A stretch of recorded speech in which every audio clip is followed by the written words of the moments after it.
Hello, and welcome to my second tutorial on JS tracing. In the first video, I focused a lot about which algorithms JS tracing uses and, in theory, why it's great for multi-blind, for saving words. In this video, I want to go over actual example solves where you can see in practice what JS tracing looks like and why exactly it saves so many words for multi-blind. The first two scrambles, I'll show you what my solution is so you can see my thought process with JS tracing. And in the third and fourth scrambles, I'll leave the scramble down in the description and we can go together and figure out what my solution or other good solutions could be using JS tracing. So my orientation is blue top, white front, and here's the first scramble. So I'll start tracing from UF, and it would go here to here. That's one column. Here to here, second. Here to here, third. And here's where it gets interesting. Our first target of the fourth column is UF. UF. But with weak swap, that could be placed to UR. But in this scramble, UR is already solved. So considering that these are the targets that we've already solved, a basic approach could be to break into this piece. But if you've done enough solves, you probably know that since UF and UR are not flipped and we hit the non-flipped side, this has to be a float. So the best solution would be to append this to UR and then do the float itself. So in this case, it would be here to here, 1, 2, 3, 4, and then float for 5 algs edges. Let's move on to corners. So corners, UFR is solved, so I'll go straight into floating. First alg would be here to here. And here, we hit our buffer, but it's flipped. And we hit the orange sticker, which for me is the left side, which means that the blue sticker is going to be on the front. And immediately, I see another flip here. So I can pair those together in one memorization word. So again, that would be 1 alg, and then 2 for the 2 flips. And we can float to here, and we get here back to here. So that's a simple 2E2C, and that's a third word. So here to here. So again, that would be 1, then the 2 flip, then 2E2C. So for JS tracing in this case, it would be 8 algs. If you go over this case with basic 3 style, that would be a total of 11 algs. If you use full floating, you can save the alg in edges, so that will give you 10 algs. And if you know LTCT, you can get this down to 9 algs. But JS tracing is the lowest count with 8 algs. So solving, that would be first case, second case, third case, fourth case, and then the float. Corners, float, 2 twist, and then 2E2C. I don't know a good algorithm for this yet, so I just do like that. Okay, moving on to the second scramble. So here we have UF flipped, and that's always generally going to be, but usually it's going to be a more complicated case for JS tracing. But I will still immediately flip, especially in the beginning of a solve. So here, my first floating buffer is UB, so here, here, here, and that's a closed floating cycle. So now I'll float to UL, float here, here, and that's UL flipped. But there's an obvious flip here in the front, so I'll combine this 2 flip as my third algorithm. So again, 1 algorithm, second float, 2 twist, and then I'll immediately float again to DF, and that would be another alg.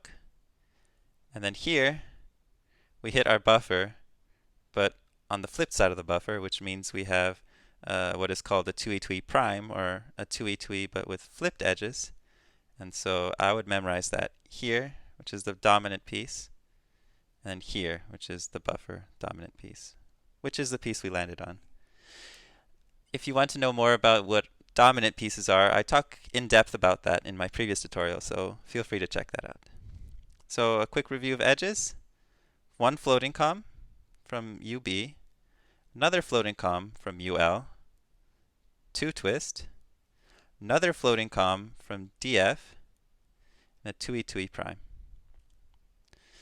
Next we move on to corners.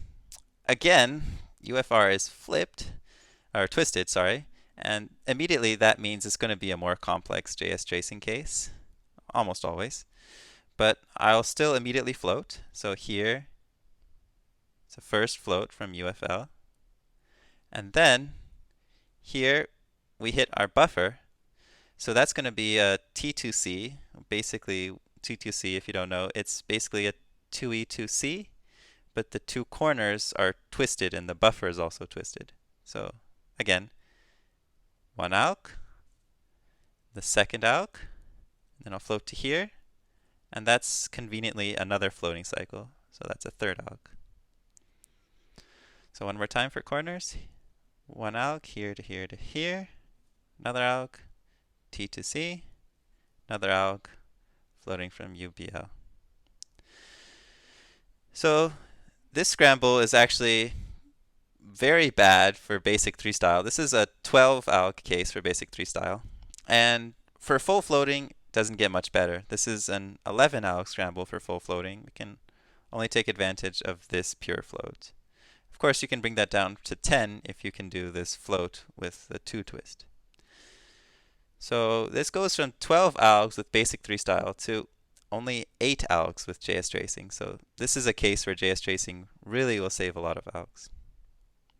So into exec, then,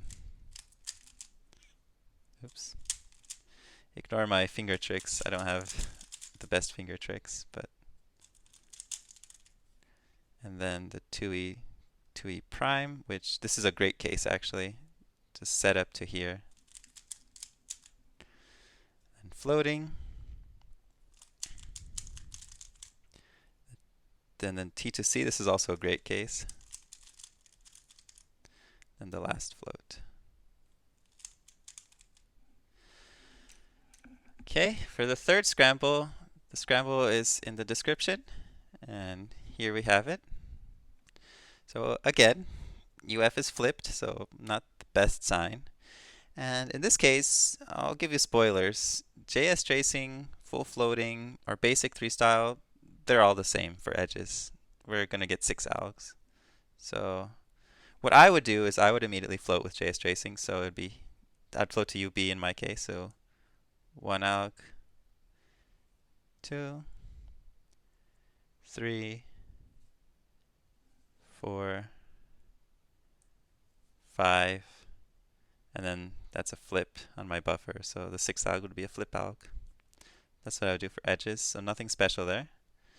And moving on to corners, here, and I immediately saw this flip, so I would straightforwardly put this together as an LTCT. Now, this is an interesting thing because if you do the math, I mean, you can do this as an LTCT, you can break into the flip. A lot of the times, you'll get the same number of total algs, and what's going to change is that sometimes a commutator is better than the LTCT. So sometimes the exec optimal solution would be to break. But if you immediately break, you might actually break a closed floating cycle, which would give you an extra word.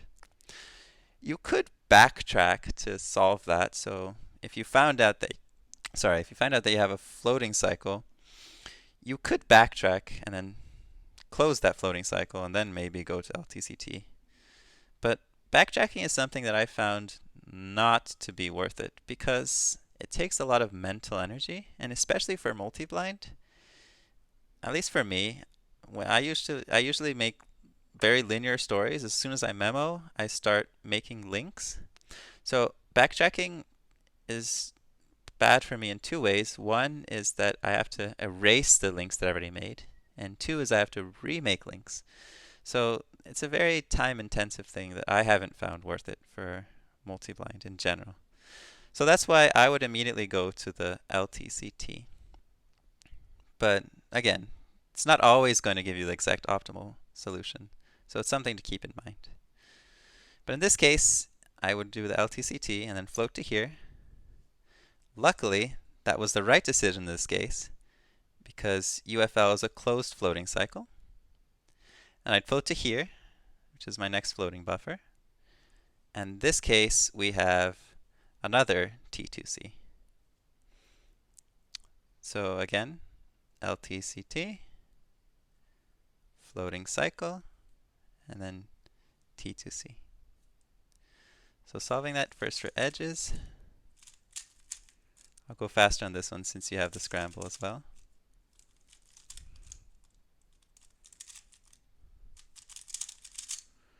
And the LTCT, I have this alg. I'm not sure if it's the best, but it's what I have. And the float. Do a setup to UFR.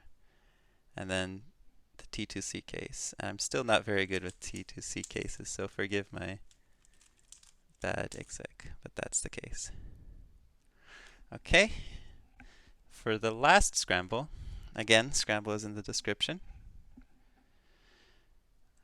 We have an interesting one. So here to here, the first alg is from UF, and that's done. So next thing we can do is float to here. Since UB is solved, we float to UR. That'll give us here to here. And that's UR but flipped. And this is generally one of the worst cases from my experience, because UR is flipped, and so it could cause some sort of issue, especially if you have some floating 2e prime. But in this specific scramble, it happened to be good for us, because we have indeed a 2e prime, the same case actually that we went over in, I believe, the second scramble. But we also have a 2e. So in this scramble, what we're going to do is the 2e first, and that's going to bring the flip from UR to UF.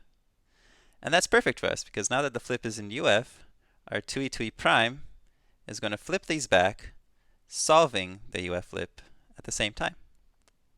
So that would look like, again from the beginning, 1, then float,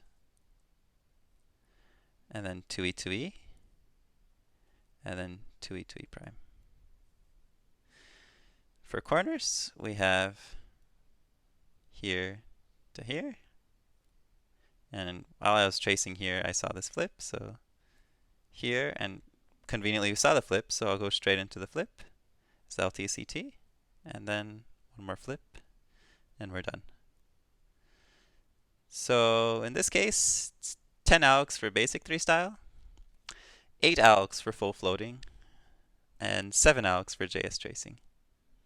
And I didn't talk about it in the last scramble, but the previous scramble was 11 algs for basic 3 style, 10 algs for full floating, and 9 algs for JS tracing. So quickly solving this. And then don't have a good alg for this one set up yet, so I just do the setup. And then this is the good case. For corners, this LTCT, this is the alg I use. I think it's pretty good, I'm not sure. And that's it. And as always, if you have any questions, feel free to leave them down in the comments. I'll be happy to answer them and help you with any other cases. If you find some interesting scramble that you want to share as well, feel free to share that in the description, and I'd love to see it and give you my thoughts on JS tracing if you're interested. Thank you for watching.